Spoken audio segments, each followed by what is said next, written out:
27 government schools in Khyber Pakhtunkhwa are sitting non-functional. So where are the children supposed to go? The latest annual survey shows that 411 of these schools are in the merged district of Khyber Pakhtunkhwa compared with 216 in the settled district. In other words, about 65% of all non-functional government schools in KP are located in the merged areas.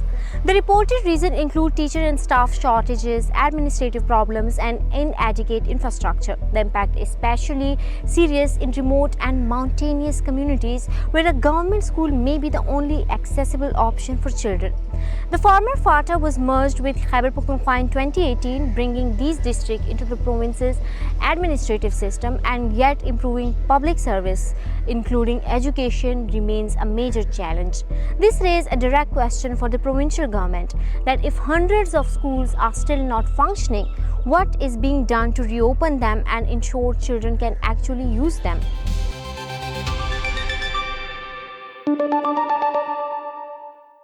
Barrister Syed Iftikhar Ali Gilani is a prominent political figure from Muzaffarabad with a strong family background in politics and public service. Born in Muzaffarabad on July 27, 1980, he received his early education in Islamabad before moving to the United Kingdom for higher studies. He studied law in the UK and completed his Bar at Law degree. After returning to the Azad Kashmir, he practiced law for around 10 years. His political journey is closely linked with the Pakistan Muslim League Nawaz in Azad Kashmir. His family was among the early supporters and founding members of the party in the region. Barrister Iftikhar Gilani also became a member of the party's organizing committee and played an active role in membership drives and party organization. In the 2011 by-election, he contested on the PMLN ticket and won the election. This marked his entry into the Azad Kashmir Legislative Assembly. 5 years later, in the 2016 general election, he secured another victory in the PMLN ticket and was elected to the Legislative Assembly for the second time. He also served as Education Minister and introduced several reforms in the education sector. One of the key initiatives was the introduction of recruitment through the National Testing Service. The aim was to improve merit and transparency in the recruitment process. He also focused on improving the quality of education, strengthening teachers' skill, and improving the performance of government schools across Azad Kashmir.